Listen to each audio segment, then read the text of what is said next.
Welcome back to the channel today, guys. And man, how do they do it? How do they do it each and every week? How is Oshi No Ko better each and every single week? It is wild, man. They really took a week off and said, we've been gone for a week. We really need to just flex on people real quick. Man. Now, I did tell you guys in the last review that this week was going to be a very divisive episode. And I was right. They killed it. Aqua. Aqua's a cold guy, man. When you really break it down, he is not very nice. Oh, boy. With all this crazy stuff in this episode, we then end it off with Memcho being asked to be a member of Bikomachi. I still remember when I found that out in the manga. That was wild. I was so happy, guys. And they killed that scene. But enough babbling about it. Let's just sit down and talk about Oshi No Ko episode 8 today, because it was a great one. Now, our episode today begins with us learning more about Akane and her backstory and her career and how she's a bigger deal than people realize, as we hear the La La La Theater Company is said to feature only top-class actors, and Akane Kirikawa is their young star performer. She thoroughly prepares for her roles, displaying deep consideration and insight into the part she's given. With a natural feel for it, she acts out those roles to perfection. And as an actress, she can only be called a genius. And as we see Akane using her skills on Aqua, this man is nothing but floored. He can't believe it. She's perfectly captured Ai. As she says, "What's the matter, Aqua? You look like you saw a ghost." What a thing to say, by the way. With our hindsight as viewers, what a thing to say. As Aqua says, in this instant, she drew them in. The cast, the staff, even the cameraman. She had a strange magnetism that kept their eyes fastened on her. A charisma just like Ai's. As Akane in character tells him, "I heard about that video, Apparently, you stayed up all night for several days to make it, huh? That made me so happy." And it's here, watching all of this unfold, Memcho says to Sumi, I knew Akane was being weird, but Aqua is too, don't you think? Let's find out. As Memcho asks Aqua to pick up the pouch that's next to him, the man blows her off. Akane asks him to do the exact same thing. Immediately, Aqua's like, "Yes, ma'am. Anything you need, I'm at your disposal. Right here, right now." As Memcho says, "See? He'll only listen to Akane. He's being weird right now." That seriously is his type, huh? And it's here just to mess with him even more. Sumi and Memcho both gang up on him and say, "So, you like this new Akane, huh?" As we see our boy Aqua tries to play it off, but he can't deny that it worked 1000%. He is so flustered. As he actually ends up storming off. It's so ridiculous, but it's hilarious. And as he leaves, Memcho tells her, "Holy crap, he's seriously serious about you." What? As we see that even Akane broke character in this situation. As Sumi asks her, "Could you see you two dating for real?" As Akane says, "If I had to say one way or the other, yes." As they're both just like, "Ooh, this is getting interesting now." Now, I know we just had a fun scene, a pretty fun one at that, but it's here as we transition to Aqua in this next scene. He is going through it. This man has so many conflicting emotions in him right now. As we hear, "In my early childhood, I spent a few years together with Ai. But I feel like I wasn't able to truly learn a single thing about her in the end. I wasn't able to understand anything about her." As he asks himself, what exactly is Ai to me? Am I her fan? Is she a mother to me?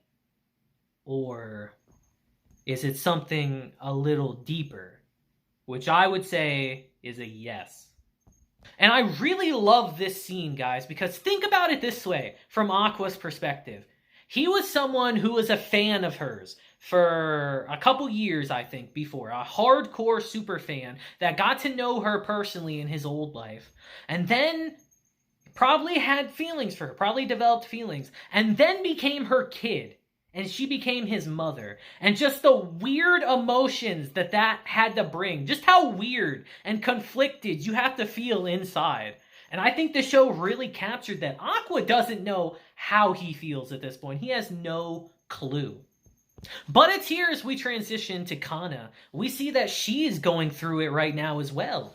As we see that try as she might, she can't help but get a bit jealous with all this information that's been coming out about Love Now, with Akane and Aqua shipping being a bigger and bigger thing as the show progresses. It's honestly a little sad, guys. But it's here in this moment. The Riz God himself appears. As he asks her, hey, you want to skip school and hang out with me today? As she immediately says, yeah, sure, why not? But as she finds out where he wanted to take her, that excitement is gone. As she tells him flat out, you really are an odd one, aren't you? What the heck? She's been trolled by this man 2 times now.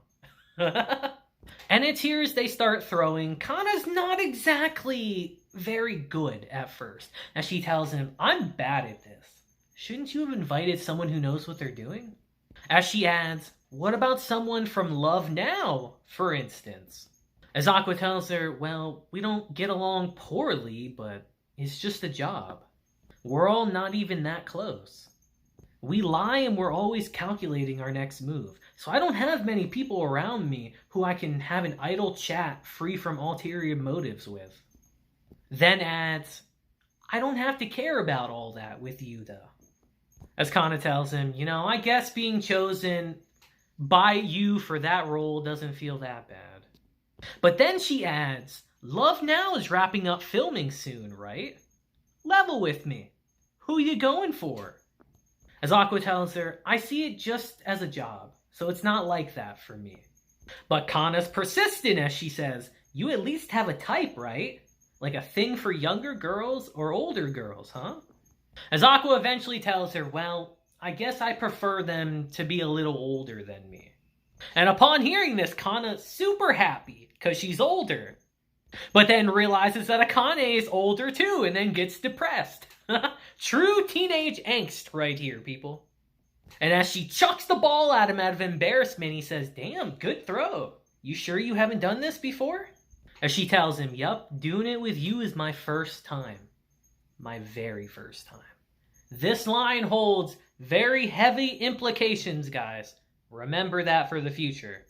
And upon seeing that smile right there, Aqua finally understands his feelings a bit as he says, sure enough, my feelings towards Akane aren't romantic. And it's here as we transition to the next day on set. Aqua literally says, I've sorted out my feelings. I'm simply seeing the ghost of I in Akane. As Akane walks up to him herself and says, filming's almost done, huh? It's a bit sad. As Aqua tells her, you're acting as I, or the way you got into character. It was like I was in a dream, as if I was seeing the real thing. How did you manage it? And as Akane starts explaining how she gets into her characters, I don't think she realizes just how insane it actually is. As she says, I do read books on profiling and stuff, and I just did a bunch of research and interpreted her in my own way. Plus, I flushed out her background with my own assumptions. For example, I learned that I actually had a child in secret. Aqua shook hearing that. If I think of it like that, it allows me to achieve coherence between her various emotions and understand the reasons behind her many inexplicable actions. As Aqua asks her, how good of a grasp do you have on Ai's thought patterns? As she says, well, from the way she lived her life to what kind of guys she was into, I think I have it pretty much figured out. And upon hearing this, Aqua comes up with a pretty messed up plan, honestly. And it's here as we transition to our next scene, we just hear, the entertainment industry is a place where talent gathers. As for what Hoshino, that freewheeling epitome of talent, was feeling and what she hoped to do, I still don't understand in the slightest. But I dare say that Akane understands I far more deeply than I do, despite the years I spent with her, and is imitating her behavior perfectly. As he adds, we have a purely working relationship. Once the show is over, I suspect we won't see each other anymore. But I can use Akane Kirikawa.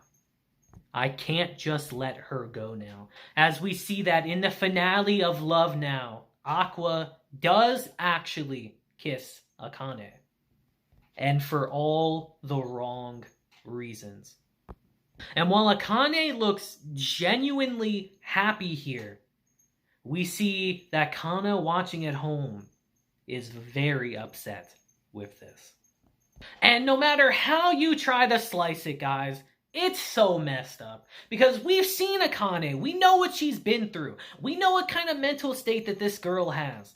And the fact that he's going to use her right here is pretty damn messed up. I remember when I first read this, it's like, damn, Aqua, come on, man. That's how everyone's gonna be after this episode, I know for a fact. And it's here as we transition to the show's wrap-up party. We see that Aqua, having upheld his end of the bargain, goes and talks to the producer that got him on the show in the first place. It's time for him to hold up his end. As he tells Aqua, it seems Love Now has been well received. It seemed my judgment in selecting you wasn't wrong at all. As Aqua says, I wonder, it seems the storm of online criticism actually got the show more attention. As he tells Aqua, I heard you're the one that actually patched up that situation afterwards too. However, that little video of yours caused a bit of trouble for the higher-ups. As he tells Aqua, it's an ironclad rule in the industry not to leak raw footage to the public. The higher-ups were like, what in the world is this? Even though you're a cast member, you broke a taboo. There was even talk of seeking damages from Strawberry Productions, And Aqua just looks this man in the eyes and says, but that didn't happen though, right? As the producer just smiles at him and says, you're a shrewd one, aren't you? And then adds, you honored your agreement with me and did a fine job. I'll have to properly reward your efforts. As he tells Aqua, how about we go for some sushi next week? I'll give you some choice information about I. As Aqua tells him, I'll keep my schedule open. And it's here as Aqua goes back in the restaurant. We see that it's just him and Akane here, as she asks him flat out, where do we go from here? A very rational question to ask in this situation. As he says, well, seeing how the episode aired, we need to stay boyfriend and girlfriend for the time being. As she tells him, I get that, but then asks him, is our relationship a work one? Or is it the real deal? As he says, it's not exactly a work thing, but... And then she tells him, you don't see me as a girl, a potential love interest, do you? Even I can tell that much, okay? As he just admits, yeah, I don't see you that way. I view this dating thing as just an extension of my work. And while that is sad to hear, he's being truthful, to be fair, in this instance. That's the truth. But then he adds, that said, I'm very interested in you as an actress, Akane. And that is no lie. As she tells him, I guess that's fine. Those are the words I'm happiest to hear anyway. And it's here their fake relationship begins. For better or worse, it's happening, guys, so buckle up. It's gonna be interesting, to say the least. And as we transition to our final scene of the episode later that night, We see that Aqua and Mencho actually split off from the rest of the group. As Aqua asks her, so you're not going to take a taxi? And she tells him, nah, I live close enough to walk, it's fine. And it's here all of a sudden, Mencho tells him, I'm feeling a bit sad right now. As she says, I really liked being on set with everyone. Then adds, but it seems like you're not feeling all that sad. You are Akane's boyfriend now. Shouldn't you be happier? As he tells her, our relationship is nothing but business. As she tells him, whatever, it can start that way. But you guys might start dating for real in time. As he just tells her flat out, nope. As she adds, you say that, but I saw you blush when she was portraying I. Don't lie. She got his ass on that one, boys. We can't deny it. As Aqua quickly changes the subject and says, anyway, you sure know your stuff. Bikomachi was before your time, right? As she tells him, what? You're crazy. Everyone adores Bikomachi. As she tells him, you know, this is just between us. Okay? As she says, the truth is, I originally wanted to be an idol. But I suffered some setbacks, and I gave up on it. As Aqua tells her, why not join our agency then? As he says, the new Bikomachi is currently recruiting additional members. And I absolutely love this scene, guys. I love how she plays it off at first as a joke. How she's like, nah, you're not serious, right? But then she looks at Aqua's face and realizes how serious he is. And the genuine look of excitement and happiness on her face is honestly... It's spreading. It's spreading to me. I'm so happy. It puts such a big smile on my face. What a great scene. And with that cliffhanger, our episode ends. And man, guys, this episode is such a mixed bag of emotions. We had happiness at the end of our episode. We had some kind of messed up shit in the middle of our episode with Aqua. And then we had some nice wholesome moments in the beginning with Kana and Aqua. It's like this whole episode is like a roller coaster of emotions. And a lot ends up happening, actually. We potentially get a new member for Bikomachi. We do. And Aqua is now dating Akane. Technically.